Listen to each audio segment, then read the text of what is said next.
Robert's been to a farm in Staffordshire to find out what they're hoping for. These cows aren't exactly following the negotiations closely. Are you bothered by the fisheries? Nothing. But farmer Richard Bauer is.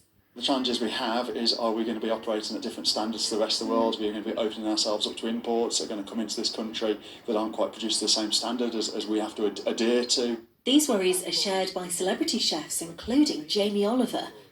Almost 700,000 cattle are kept on farms in the West Midlands. 150 of them are here at Lower Drayton Farm in Penkridge. Richard produces Aberdeen Angus beef, some of which ends up being exported to Germany. Each animal here has its own unique traceability number, has its own unique passport. I know other parts of the world where that's not the case. Hormone beef is used on a global scale. We're not allowed to use your hormones in the UK. We don't want to use hormones in the UK, but we don't want that beef alongside ours on the supermarket shelf. The government have set up a commission then. What do you want them to do? The Commission shows that government is listening, so we're very, very happy about that. But we need to make sure that it has got some teeth, and actually we do want it enshrining in law that food imported into this country is produced to the same standards that we produce it to. The government says it will not compromise on its high environmental protection, animal welfare and food standards, and says it remains focused on getting a deal that works in the best interests of farmers and consumers. The Agriculture Bill, deciding what should be made law, will be back in the House of Commons next week. Not that these guys will be watching. Sophie Calvert, BBC Midlands Today, Penkridge.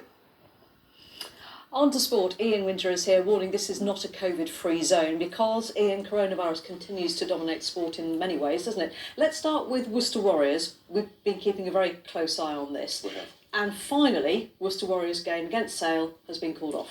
Yes, the virus does seem to be spreading, doesn't it, rapidly amongst the playing staff at Stale Rugby Club. This morning, another 6 tested positive for COVID-19. Worcester Warriors wish them all a very speedy recovery. And Director of Rugby, Alan Solomons, he's welcomed the decision to cancel tonight's game. Most important thing for me was that the decision had to be taken for the right reasons, and I believe that it has.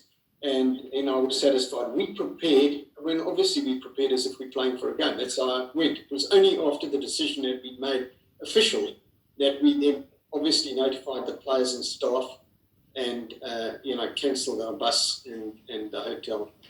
And Ian, it's not just in rugby union, is it? One of our darts players has tested positive. Yes, Adrian Lewis from Stoke-on-Trent has been forced to pull out of the World Grand Prix. Now, Lewis, who's twice been world champion, he's really disappointed to miss this event at the Ricoh Arena. He tweeted, "I'm absolutely gutted to have tested positive. I've got no symptoms. Thanks for all your best wishes. Hope I can get back to my tournaments as soon as possible."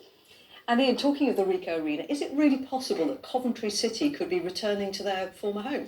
Well, that will be the dream